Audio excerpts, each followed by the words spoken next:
Olá pessoal, a gente está aqui reunido para mais uma aula em ambiente virtual.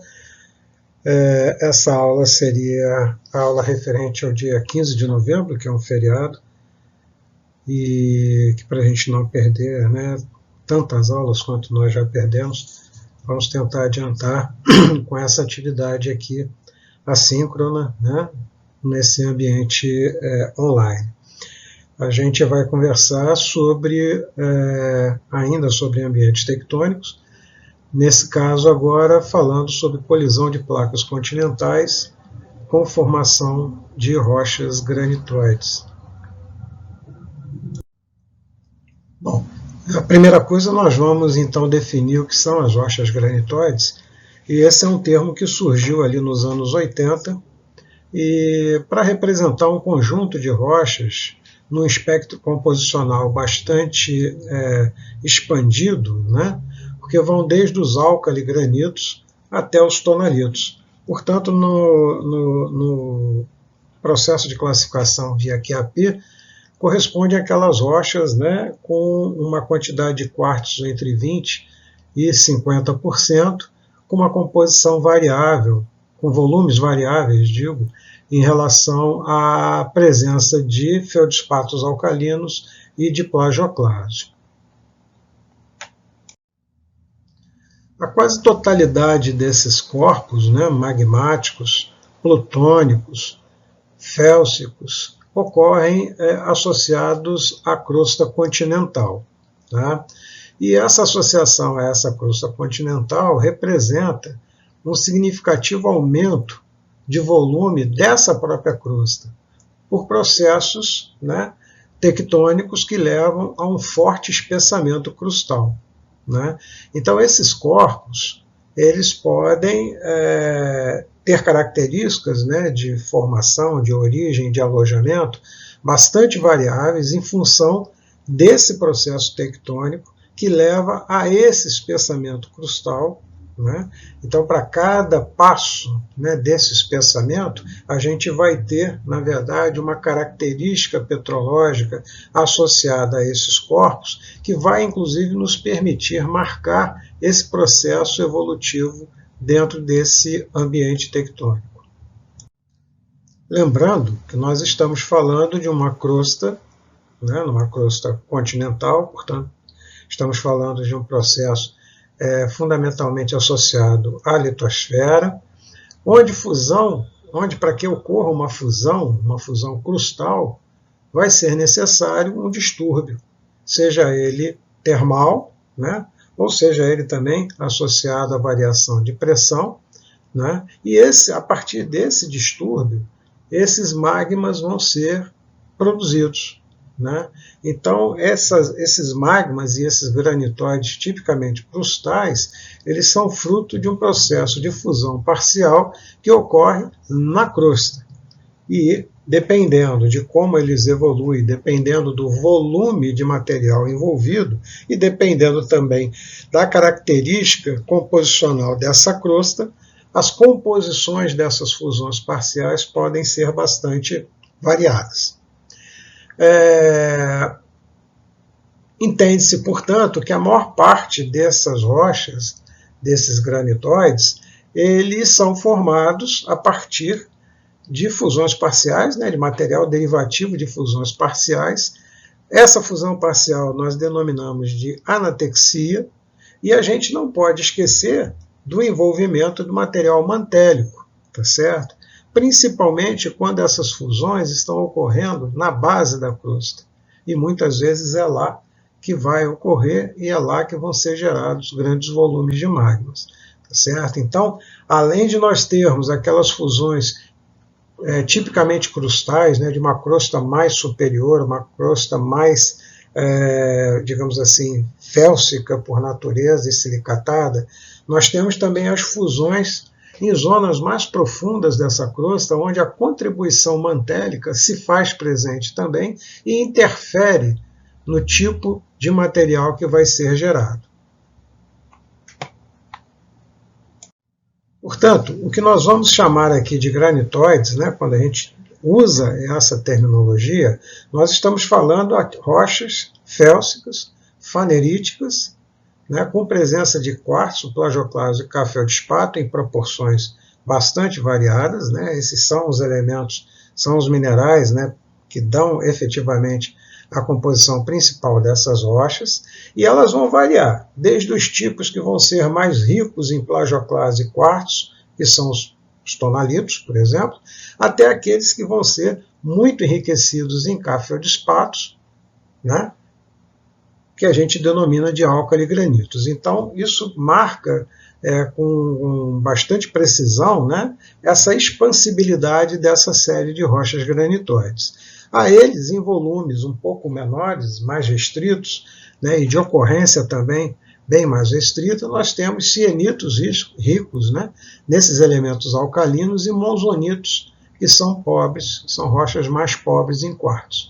Mas esses dois tipos já são tipos, do ponto de vista de volume, extremamente subordinados quando comparados aos demais. Essas rochas, elas classificam, portanto, num diagrama de QAP de Stracaysen, já que o fundamento mineralógico de todas elas é essencialmente a presença de quartzo, álcali-feldespato e plagioclasto, tá certo? Então, efetivamente, nós temos, né, como o que nós denominamos, né, de rochas granitoides, são basicamente aquelas rochas que ocorrem no diagrama QAP, principalmente aquelas da série granítica, né, vamos chamar assim, que vão dos álcali-granitos, passam pelos granitos, sieno e monzogranitos, passam pelos granodioritos e vão até os tonalitos e aos quartzo-dioritos. Aqui no diagrama, então, seriam essas rochas aqui, né, compreendidas nesse intervalo: álcali-feldespato granitos, o campo dos granitos, sieno e monzogranitos, granodioritos e tonalitos, e aqui embaixo os quartzo-sienitos e quartzo-monzonitos numa frequência menor, tá certo? Eventualmente podemos considerar também os quartzo-dioritos enriquecidos em quartzo, também fazem parte dessa série. Lembrando que essa composição, né, fundamentada, né, em diagramas desse tipo, quartzo, albitra e ortoclaso, a gente tem que a pressão vai exercer um papel fundamental na tipologia das rochas, né, que vão ser formadas. A gente já discutiu isso quando conversamos sobre diagramas de fases, e nesse caso aqui, os exemplos estão bem marcados. Esse é o campo principal, o campo mais aceito para a geração dessas fusões, né, dessas fusões que geram esse material granítico, mas dependendo dos valores da pressão que possam estar associadas aos ambientes onde esses granitóides estão se formando, a gente pode ter o eutético variando ao longo de toda essa linha e mudando significativamente a composição do nosso produto inicial, né, já que nós estamos fundindo a rocha. É isso que também garante, né, do ponto de vista geral, uma variação bastante ampla na composição dessas rochas. Outra forma que nós temos de caracterizar essas rochas é a partir de uma caracterização geoquímica. E se a gente levar em consideração, né, o índice de Chande, né, que considera a relação existente entre o Al2O3 e cálcio, potássio e sódio, nós podemos subdividir, né, essas rochas em três tipos: as rochas denominadas peraluminosas, as rochas denominadas metaluminosas e as rochas denominadas peralcalinas. Portanto, nós temos, né, dentro desse espectro de formação desses granitóides, esses três tipos quando nós estamos examinando, né, as características geoquímicas que levam em consideração esses quatro elementos, que são elementos importantes e são elementos presentes nessas rochas, tá certo? A gente deve reparar que, quando estamos falando na variação dessa relação, né, dessa proporcionalidade entre o alumínio e os cálcio, potássio e sódio, isso vai implicar também numa mudança na mineralogia. Tá? Isso fica bem claro aqui, eu vou voltar, né, nos exemplos, né, que foram dados ali anteriormente. Outra coisa é assinalar que os mais comuns, né, do ponto de vista geral, são as rochas meta-aluminosas. Nesse caso, o diagrama, né, aponta para um equilíbrio relativo, um equilíbrio existente entre a quantidade de Al2O3 e cálcio, sódio e potássio. Então, quando a gente tem esse relativo equilíbrio, nós chamamos essas rochas de meta-aluminosas e elas são, digamos assim, volumetricamente, dentro de um ambiente tectônico, dentro de um processo orogênico padrão, elas são aquelas que ocorrem com maior frequência, com maior volume. Aquelas que contêm um excesso de Al2O3, elas vão apresentar características um pouco diferentes, elas vão ser peraluminosas. E sendo peraluminosas, elas vão representar uma fusão tipicamente crustal. Tá? Tipicamente crustal. Ou seja, são aqueles granitóides que são fruto efetivo de uma fusão crustal sem tanta contaminação ou sem tanta contribuição de material mantélico. Portanto, são fusões que são geradas a partir do retrabalhamento da crosta continental. Ok? E nesse caso, essa crosta já é previamente enriquecida em alumínio, obviamente que durante o processo de fusão isso vai se manter. Nesse caso, nós vamos ter rochas que vão ser chamadas de granitos tipo S, né? E esses granitos tipo S têm como característica mineralogia, uma composição mineralógica bastante particular, bastante específica, com formação, por exemplo, de muscovita primária, com presença eventual de turmalina, com presença eventual de córidon, mostrando que há um excesso de Al2O3, ou seja, um excesso de alumínio no meu sistema.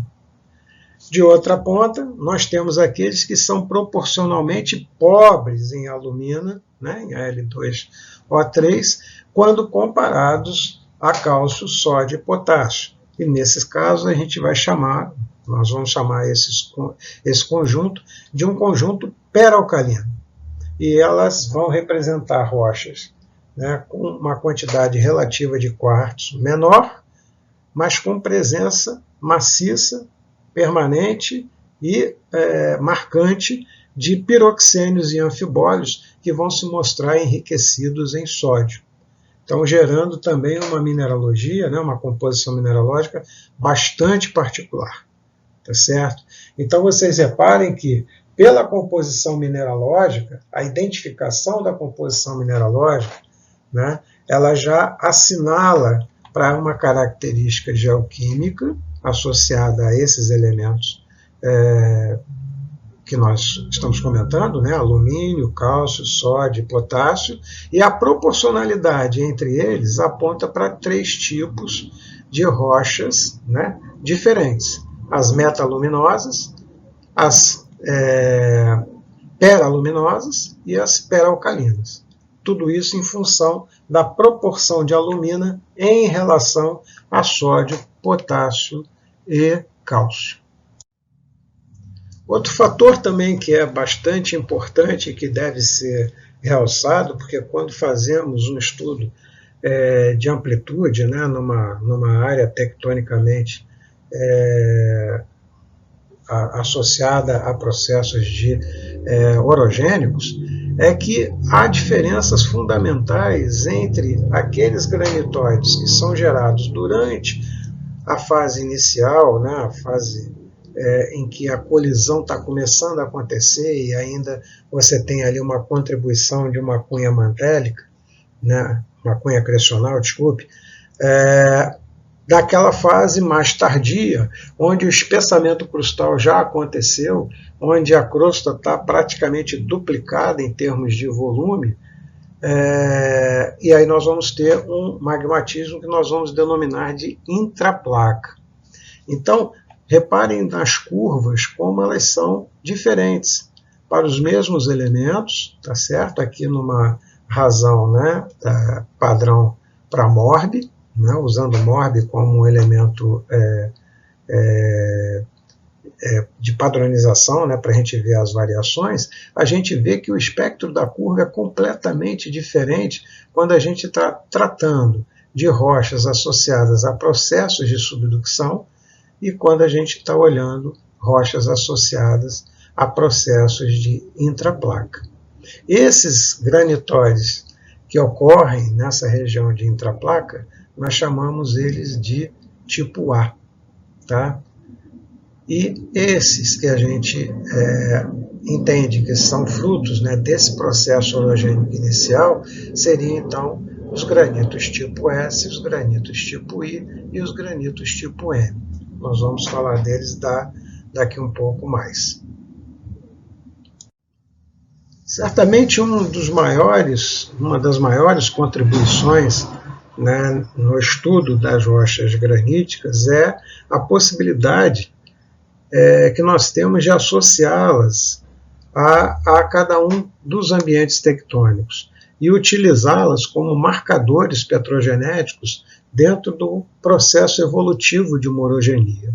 Então, fundamentalmente, lá na década de 80, alguns caras tiveram uma importância bastante grande no sentido de apontar essas possibilidades, né, e de gerar material, gerar conhecimento que pudesse ser utilizado, né, para que efetivamente o magmatismo passasse a ter relevância do ponto de vista da interpretação tectônica e, mais do que isso, que ele passasse também a ser um marcador petrogenético importante com relação a um processo evolutivo de uma orogenia como um todo, né? Então, 3 caras foram muito importantes nesse aspecto, né? Os australianos Whitechapel e também o inglês Pitcher, né? Wallace Pitcher, que foram caras que lá na década de 80, meados da década de 80, na verdade o Whitechapel já no final dos anos 70, início dos anos 80, já trouxeram essa possibilidade. Trouxeram a possibilidade de usar, de classificar os granitóides em relação a essa ambiência tectônica. E aí, a princípio, né, nós temos efetivamente as zonas orogênicas, que correspondem aos arcos de ilha, que nós já vimos, aos arcos continentais, que nós também já vimos, e a área de colisão continental que estamos discutindo hoje. E temos essas outras áreas aqui, essas aqui anorogênicas, né? Nesse caso aqui associado a um hotspot, como é o caso, por exemplo, das Ilhas Havaianas, e nesse caso aqui de rifts continentais, como é o caso, por exemplo, que está ocorrendo lá no centro da África. E temos as zonas de transição entre esses ambientes, tá certo? Que são aqueles momentos em que a orogenia cessa, né? E que você tem uma descompressão, tá certo? Da crosta e um relaxamento termal também da crosta, que provoca, né, processos de colapso de estruturas e subidas de algum material que, em função desse alívio de tensão, possa ter oportunidade de ocupar espaços mais superiores na crosta. Então, a definição desses ambientes, ele facilitou, portanto, a definição do conceito de tectônica de placas, ele facilitou também o passo adiante, que foi ajustar o magmatismo, né, a cada um desses momentos tectônicos, cada um desses ambientes tectônicos. E aí a gente começa a ter a produção de marcadores a partir de trabalhos extensivos realizados pelos pesquisadores. E nesse caso, Whitechapel, eles dão nome a 4 tipos, né, de granitóides. Eles definem os granitos tipo M. Primeiro eles definem simplesmente o granito tipo I e o granito tipo S, tá certo? O tipo M e o tipo A são posteriores. Numa ideia inicial, a princípio seriam só os tipo I e o tipo S. Mas, fundamentalmente, a gente acaba tendo, né, granitóides tipo M, tipo I, tipo S e tipo A. E aqui, uma série de índices, tá certo, que caracterizam cada um desses tipos. E aqui, principalmente, vamos nos focar aqui no tipo I e no tipo S. O tipo I, olha, tem um range, né, de sílica bastante expansivo, portanto, vamos lá desde dos quartzos dioritos, até rochas extremamente silicosas, portanto, granitóides muito silicosos. Eles vão apresentar uma razão potássio-sódio baixa, né? Eles vão apresentar cálcio e estrôncio mais altos do que nas rochas márficas. Aqui é exatamente o índice de Chande, portanto, eles vão ter características metaluminosas, podendo chegar a peraluminosas, principalmente nesses tipos que são muito ricos em sílica. Tem baixo cromo, baixo níquel, tá certo? E, em termos de petrogênese, olha lá, vai estar associado a zonas de subducção infracrustal, portanto, formando, né, naquelas zonas mais profundas da nossa crosta continental, né, com contribuição de fonte ígnea máfica a intermediária. Portanto, são rochas de composição muito expandida em função de toda essa interação que elas vão mostrar, né, tanto com a crosta quanto com o manto que vai estar abastecendo essa parte basal da nossa crosta. E o tipo S, a gente vai observar que o range de sílica é menor, né? Em comparação com o I, a razão potássio-sódio vai ser mais alta, vai ser alta, né? Aqui, cálcio e estrôncio vai ser baixo, né? E ele vai ser fortemente metaluminoso, indo para o campo também do peraluminoso, tá? E eles vão estar associados a zonas de subducção e a fusões associadas a rochas supracrustais, onde a fonte seja rochas sedimentares. Então é como se a gente tivesse essas bacias sedimentares nossas, continentais, né, que foram soterradas, que foram metamorfizadas, esses metapelitos que geraram, né, filitos, quartzitos, xistos, sendo agora o quê? Fundidos. E a partir dessa fusão desses pelitos, desses metapelitos, a gente gera um magma muito enriquecido em alumínio, tá certo? E aí a contribuição, né, dessas zonas mais profundas e a contribuição mantélica a essas zonas associadas fica diminuto, o que vai caracterizar uma mineralogia bastante distinta para essas rochas. Bom, posteriormente a isso, Pitcher dá um passo adiante, né, e ele sistematiza informações que estão aqui nesse quadro, né, usando, né, exatamente aquele iniciozinho lá, né, o quadro de classificação dos ambientes tectônicos, mas ele, nesse quadro, ele acrescenta, além de exemplos, né, de locais onde poderiam ser observados cada uma dessas manifestações magmáticas, ele coloca aspectos classificatórios, ou aspectos que vão caracterizar, né, cada um desses magmatismos, e com base nisso, né, caracterizando esse magmatismo, caracteriza também o tipo de ambiente tectônico.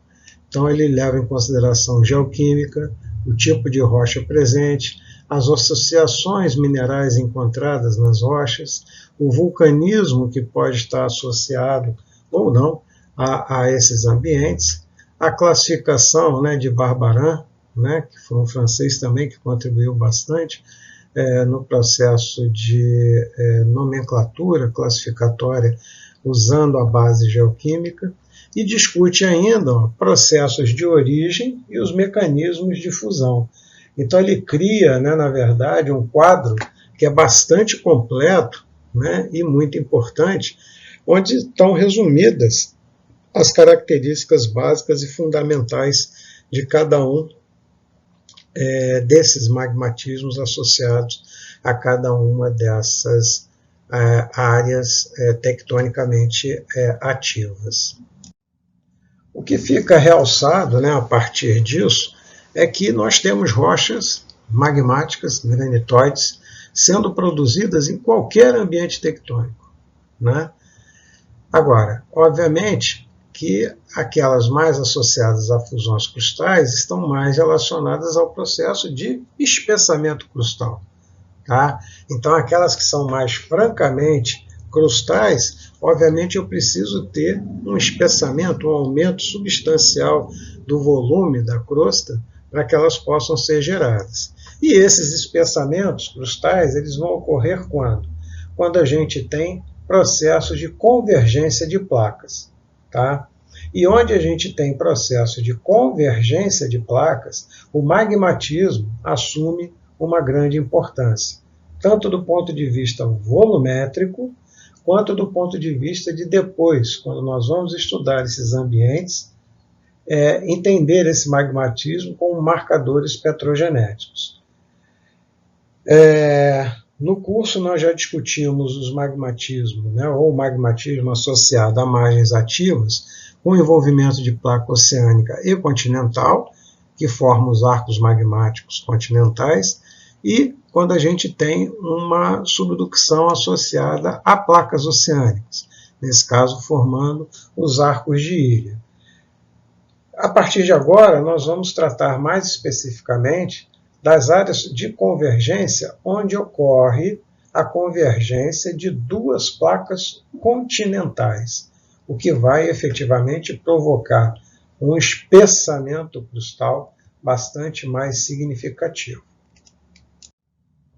É importante realçar, né, que nesses ambientes a gente tem uma rápida, né, uma atividade que é muito rápida no sentido de ampliar, de espessar essa crosta continental.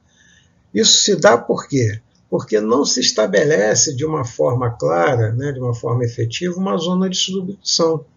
E não há necessariamente uma placa oceânica envolvida.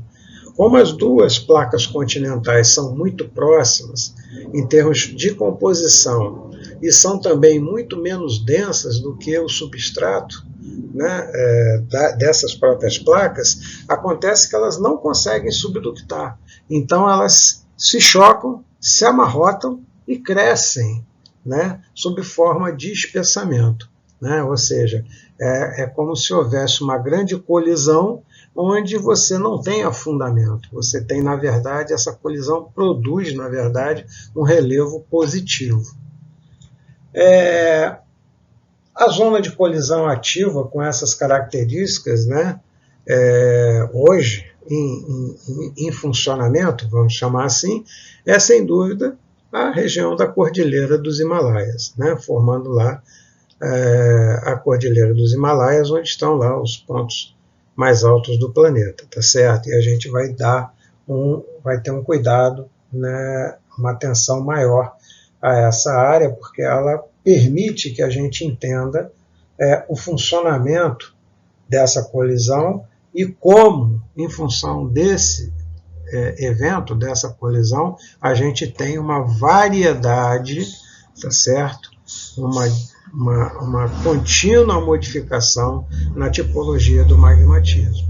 Lembrando que, olha, é na zona de contato entre as duas placas que vai acontecer, então, o processo de anatexia, que é efetivamente a fusão, tá certo?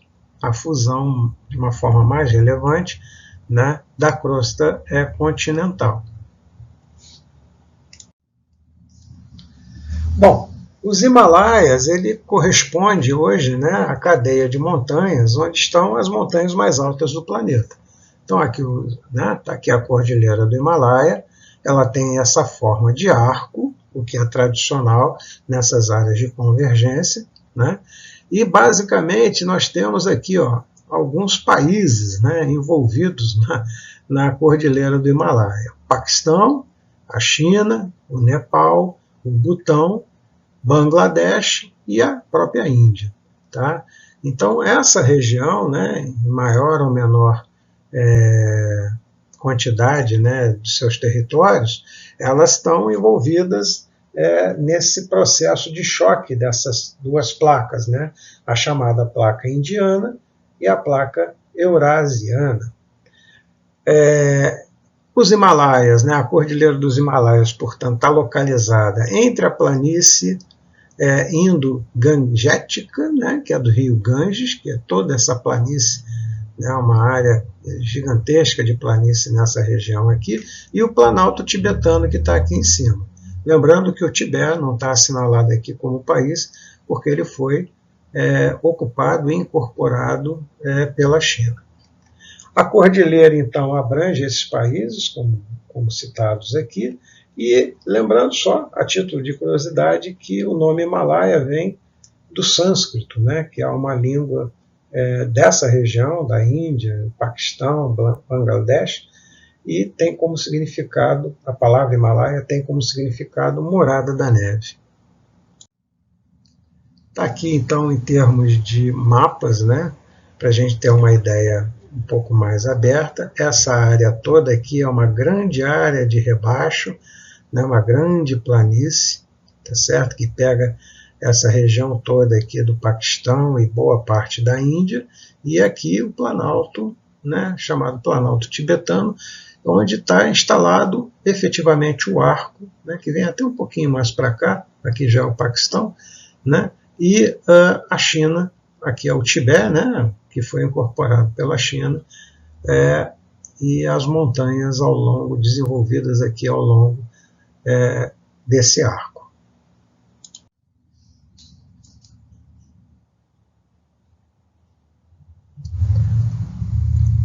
O movimento, então, da placa indiana,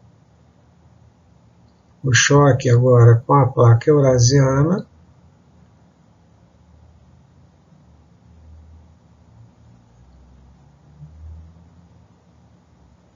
e o estabelecimento do arco e da cordilheira himalaiana. Aqui o Everest, pirâmide, né, do Everest. Lembrando que na parte superior do Everest há rochas sedimentares, inclusive já foram coletados fósseis, tá certo? Nessa região, a mais de 8.000 metros de altitude. Aqui é só para mostrar, né, uma visão do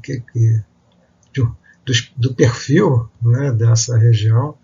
É uma quantidade absurda de picos, todos eles de 5.000 metros para cima, muitos deles acima de 8.000 metros, outra enorme quantidade acima dos 7.000 metros, portanto, representando, né, uma cordilheira de picos altíssimos, né, e de idades relativamente jovens, como a gente vai ver um pouco mais adiante.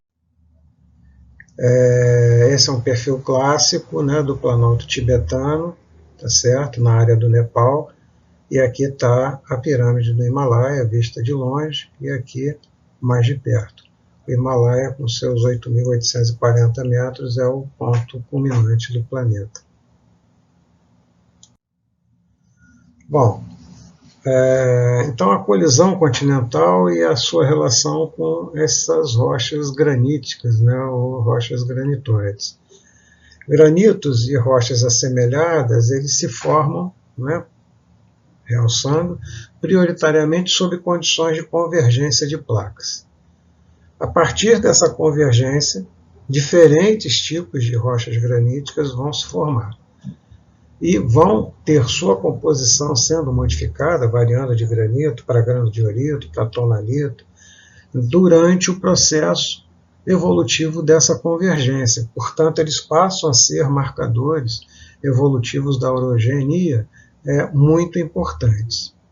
E, significativamente, o local melhor para se estudar essa convergência, né, entre placas continentais hoje é definitivamente a região do Himalaia, né?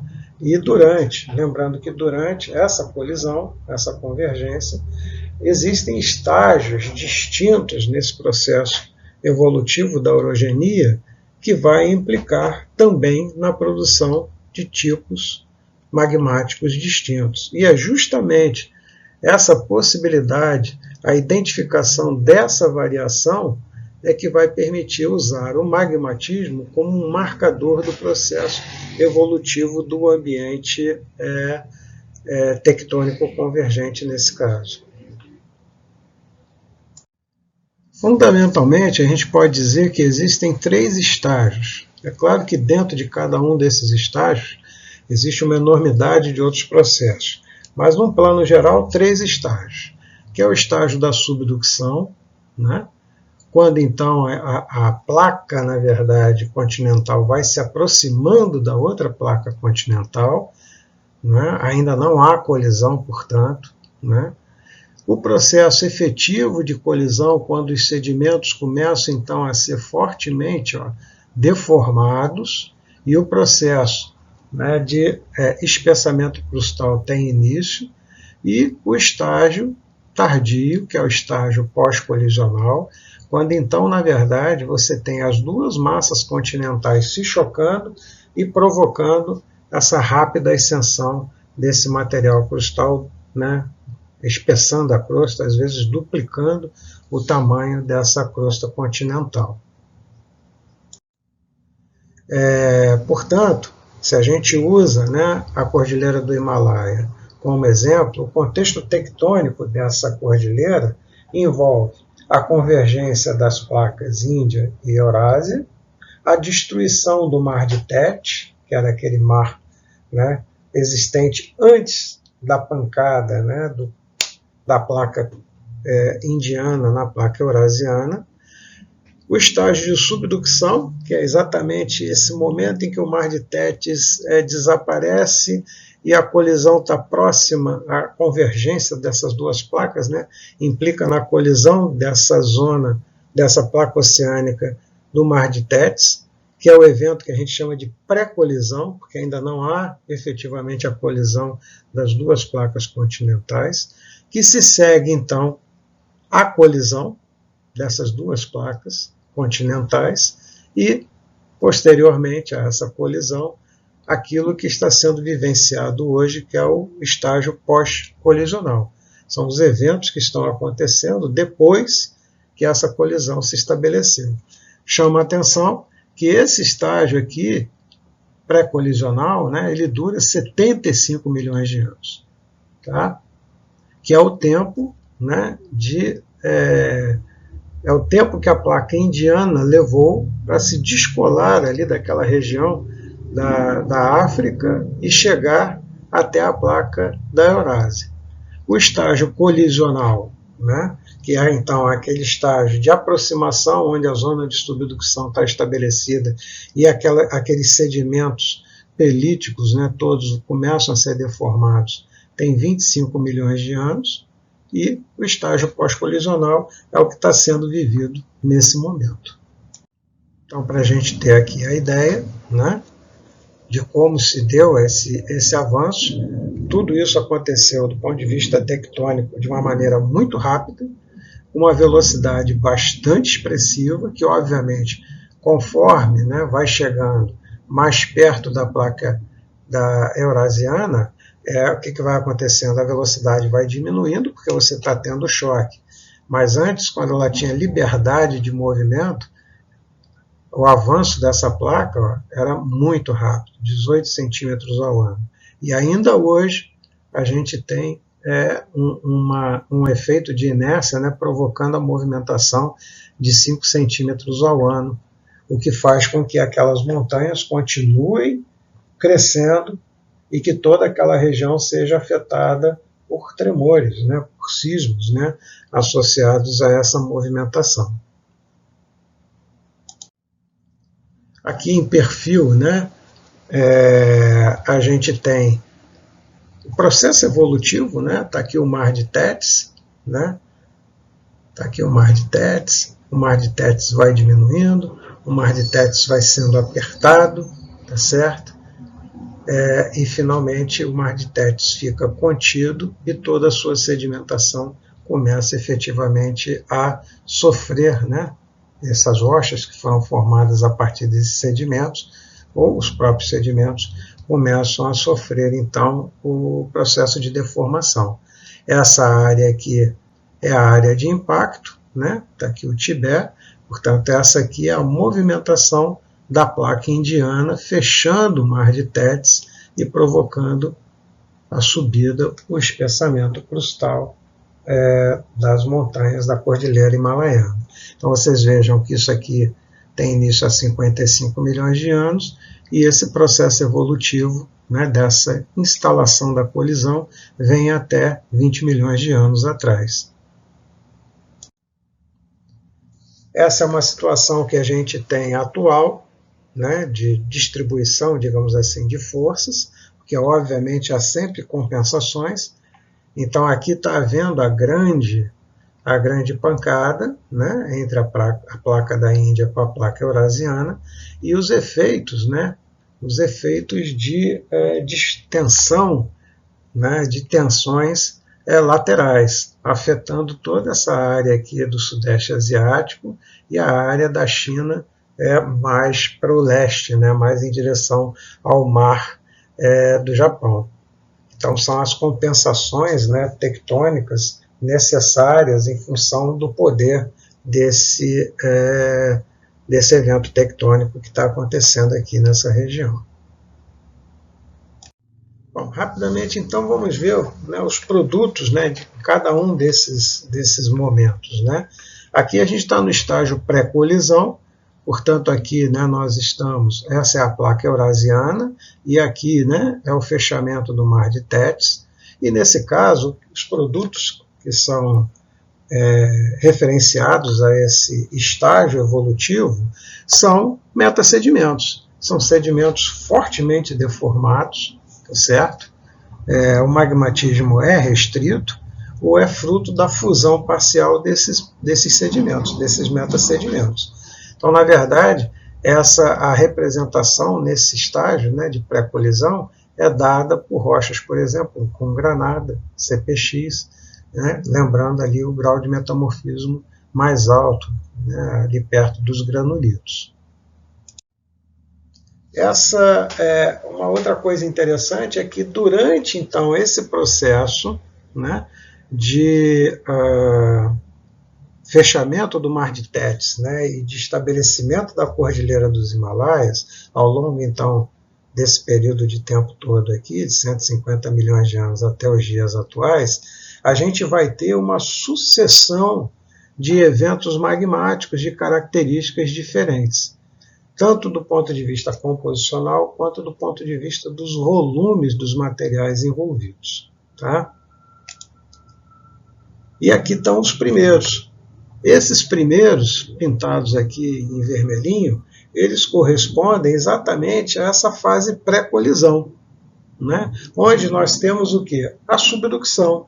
Ora, se nós temos a subducção, significa que nós vamos ter uma contribuição mantélica, né, que pode ter relativa importância, e que esses magmas vão estar sendo formados substancialmente na base da crosta. Tá? E com isso eles vão ter características daquilo que a gente vai chamar de granitos tipo I, como a gente vai ver daqui um pouco. Tá? Então, nessa fase, que é a fase, né, de pré-colisão, a gente tem o domínio, a predominância volumétrica e também do ponto de vista composicional dos granitóides que a gente vai denominar de tipo I. Tá? E eles se desenvolvem ao longo de um período de tempo bastante expressivo, tá? De 100 milhões de anos. Então, durante 100 milhões de anos que levou o fechamento desse Mar de Tétis, essencialmente a gente tem uma subducção instalada. E se a gente tem uma subducção instalada, a contribuição, né, da parte superior do manto superior junto com a base da crosta gera um modelo, gera um tipo, né, de material granítico que vai predominar nesse caso. Tá? Depois disso, aparecem esses corpos azulados aqui. Ó, tá? E esses corpos azulados, na verdade, representam o estágio colisional. Ora, no estágio colisional, a gente já tem, né, a possibilidade também de formação, né, daquele material que vai ser uma mistura de fusões crustais ainda com alguma contribuição mantérica. Mas, na essência, a gente vai ter o predomínio, né, dessas fusões crustais, tá certo? Esse estágio não é muito menor em termos de tempo e certamente gera material volumetricamente menos expressivo. Basta ver a distribuição deles aqui. Tá? Avançando aí mais um pouco, né, a gente tem a formação desses materiais que vem quase até os dias atuais, né, que são referentes aos estágios pós-colisionais, tá certo? Esses estágios pós-colisionais, eles estão associados a um magmatismo que se referencia ao momento em que essa orogenia, né, já mostra, digamos assim, uma diminuição na sua atividade, em que a crosta está mais fria e ela começa, eventualmente, em alguns pontos, a sofrer processos de rachadura, né? Ela começa a quebrar e no que ela quebra, ela gera alívio de tensão. Gerando alívio de tensão, esse material crustal rapidamente entra em fusão e gera um outro tipo de magmatismo que vai estar associado a esse tempo que vem quase aos tempos atuais. Tá? Então, lá eles, mais alguns aqui perdidos. Né? E, por fim, a gente ainda tem esses materiais esverdeados, que apareceram aqui também e aqui, né? Que são os tipos intraplacas. Né? Esses, sim, já associados a uma zona de relaxamento termal, de relaxamento de tensão, que propicia, então, a fusão localizada em áreas da crosta, gerando um quarto tipo de magma diferente, um quarto tipo de associação rochosa diferente.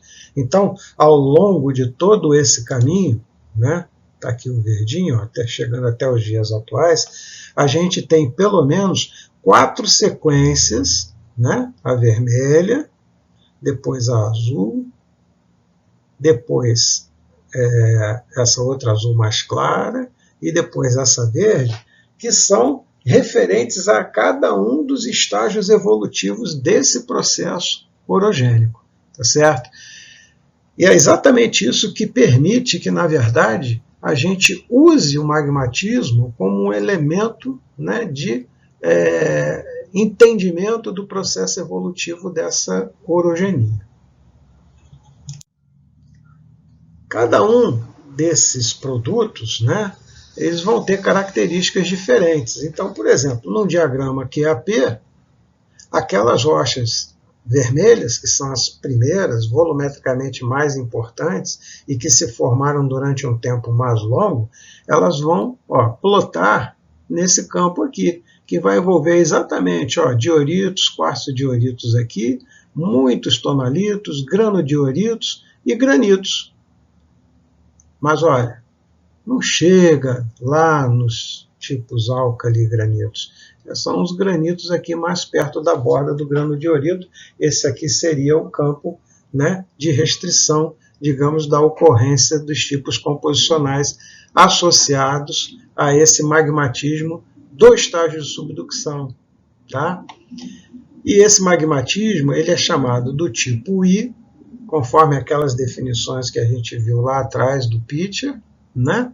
E ele é do tipo andino, porque ele é muito similar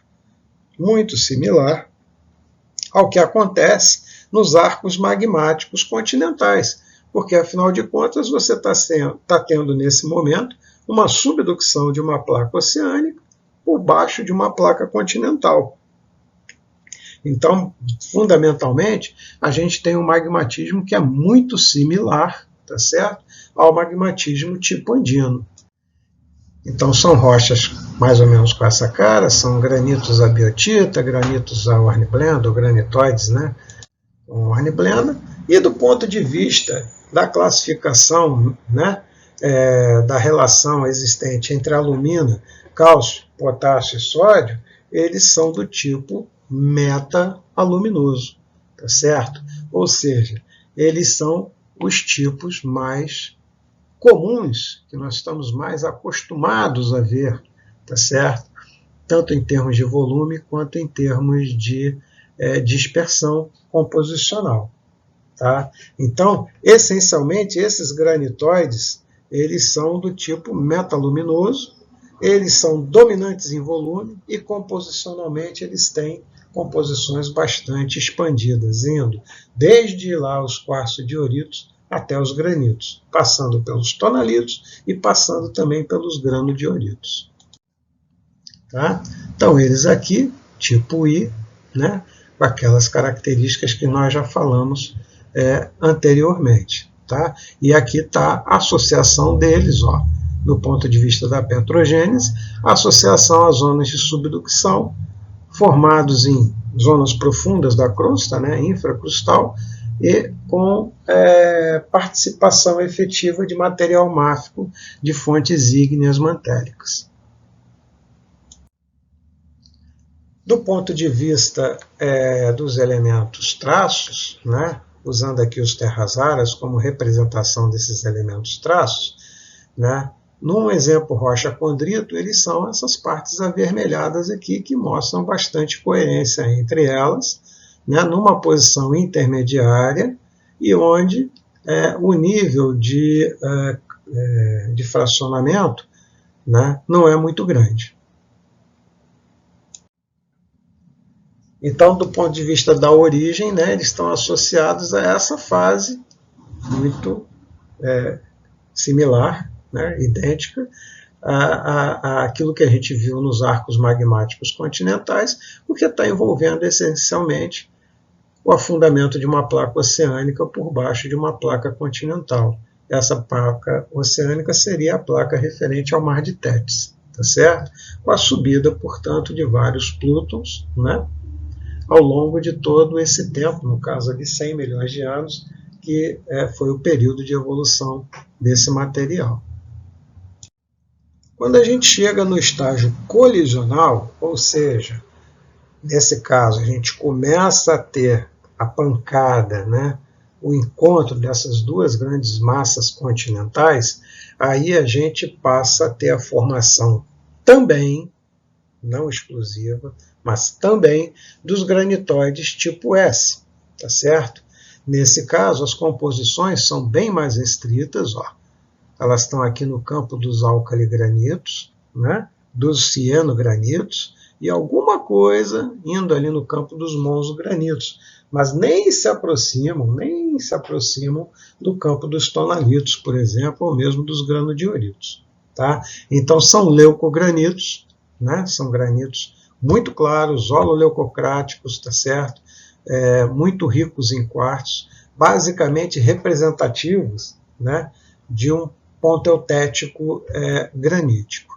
Lembrando que eles são fruto da fusão dessa crosta continental enriquecida em material pelítico, em material sedimentar. Portanto, ele é fusão desse material. Portanto, são rochas e tiveram sua fusão em níveis de temperatura mais baixos, porque a quantidade de água disponível era muito maior do que no primeiro caso que a gente viu. Tá? Isso repercute, obviamente, tanto na posição do eutético ternário, quanto também na própria mineralogia. Tá? Nesse caso aqui, corresponde, então, de novo, a essas rochas azuis aqui da frente do arco. Tá? Ok? Deixa eu passar aqui rápido, e era só para aparecer o azulzinho, mas deu errado. Aqui estão exemplos dessas rochas, né? Exemplos dessas rochas do tipo S, como eu falei, elas aparecem misturadas ao longo desses grandes domos, né? Mas são leucogranitos. Aqui o Nuptse, que fica ao lado do Everest, por exemplo, né? E na própria subida do Everest, os escaladores atravessam grandes seções de leucogranitos intercaladas às rochas ainda sedimentares presentes, inclusive, como eu falei, com fósseis, né? Foram recolhidos fósseis a mais de 8.000 metros de altitude. Essas rochas elas vão ter paragêneses diferentes daquelas vermelhas, né? Daqueles primeiros granitos que a gente viu, E a ocorrência de granitos a duas micas, né, que a gente chama, presença de biotita e muscovita primária, está aqui, ó, muscovita primária, presença de turmalina, né, turmalina, granitos com turmalina, né, e eventualmente granitos com granada e com cordierita. Evidentemente que todo esse material, como eles estão numa zona de impacto, eles podem se mostrar bastante deformados, tá certo? Né? Então é bastante comum que essas rochas todas, assim como aquelas que a gente falou anteriormente, se mostrem hoje deformadas, bandadas, né, gneissificadas. E eles são, francamente, do tipo peraluminoso, onde, então, a quantidade de alumina presente predomina em relação a cálcio, potássio e sódio, né? Gerando, então, uma paragênese, né, bastante particular, onde podem conviver esses minerais aqui, granada, cordierita, andaluzita, muscovita e biotita, com quartzo, com plagioclásio e com cafeldspato. Tá? Esses seriam os granitos, então, peraluminosos. Né? Os granitos são peraluminosos, são também tidos como os tipo S, que são aqueles, né, de composição, de range de composição de sílica um pouco mais restrito, tá certo? Né? E estão associadas aqui, ó, à zona ainda de subducção, né, porque está lá na pancada, no início da pancada das duas crostas continentais, mais uma fonte supracrustal, uma fonte de material sedimentar, o que gera então uma característica mineralógica diferente. Então aqui eles, né, azuis, eles são mais pobres, portanto, em terras raras, tá certo? E eventualmente apresentam anomalias para a Europa bastante significativas. Né? Em diagramas QAP, né? Desculpa, aqui nós já estamos passando, nós já falamos lá atrás do diagrama QAP para essas rochas. Aqui nós já estamos passando para o magmatismo tipo A, que é o magmatismo anorogênico, né? Que é um magmatismo tardio, é um magmatismo que se aproveita do relaxamento termal, né, da crosta, né, que faz com que a crosta se particione e com isso alivie pressão e eles se encaixam ao longo dessas sequências. Esses são tipicamente rochas sieníticas a álcali-granitos, tá? Então eles vão ocorrer aqui nesse campo aqui. Eles são subordinados em termos de volume, né? Ocorrem em pequeno volume, né? E eles estão em produção nessa área. Os mais antigos são do Mioceno. Então são materiais bastante recentes, né? De idades muito, muito jovens. E esse magmatismo a gente denomina de tipo A. Então vamos aqui de novo, olha lá, formamos o pré-colisional, formamos o sim-colisional, né, que é o associado à colisão, e agora estamos formando, né, os tarde após colisionais, os anorogênicos, tá? Ok? Que já estão, ó, reparem, eles estão lá por trás, eles não estão mais na frente da colisão, né? Eles estão se aproveitando dessa área de relaxamento, aproveitando eventualmente estruturas que facilitam então a ascensão desses magmas que são restritos em termos de volume, né? E que tem uma mineralogia muito particular. Então, álcali-granitos, né? Ou então material caindo ali para o campo dos cianitos. Essas rochas elas são tipicamente peralcalinas, né? É onde, na verdade, o nível de saturação de alumina é mais baixo em relação a quantidades de cálcio, potássio e sódio presentes no material. Então, são rochas tipicamente peralcalinas. Tá? Opa! A gente pode concluir, então, que nessa zona de subducção, né, a gente tem o estágio pré-colisional, formando os granitos do tipo I, que são os granitos similares àqueles formados nos Andes. No estágio da sincolisão, ou seja, quando a pancada está efetivamente acontecendo, a gente tem o tipo S, que são os leucogranitos, que são aquelas rochas formadas a partir predominantemente da fusão crustal e de uma fusão crustal enriquecida nos materiais metasedimentares e sedimentares presentes, né, na cunha acrecional e já incorporados à crosta, e no pós-colisão aos tipos A. E que cada um desses aqui, do ponto de vista da sua relação de alumínio com cálcio, potássio e sódio, também apresentam características distintas. Esses primeiros aqui sendo metaluminosos, esse aqui, os leucogranitos, se apresentando como peraluminosos, e esses últimos aqui como peralcalinos. Então, essa é uma simplificação, evidentemente, né? O nível de sofisticação desses processos é muito maior do que isso que nós passamos aqui rapidamente, mas, de qualquer forma, é para chamar a atenção de que quando você estuda um evento orogênico, você não pode, de forma alguma, abrir mão, né, do estudo do magmatismo.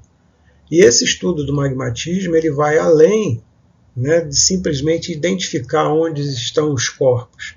É necessário que, além da identificação de onde estão esses corpos, você seja capaz também de definir a composição mineral, composição mineralógica, as paragêneses, fazer a geoquímica e, a partir desse conjunto de índices, você estabelecer os parâmetros ao qual cada um desse tipo de granito que você mapeou pode ser associado, porque isso certamente vai te levar a ter um entendimento de como se deu o processo evolutivo orogênico da área que você estaria estudando. Tá? Bom, ficamos por aqui. As dúvidas ficam para a aula presencial, para a próxima aula presencial. Tá bom? Um abraço para todos vocês.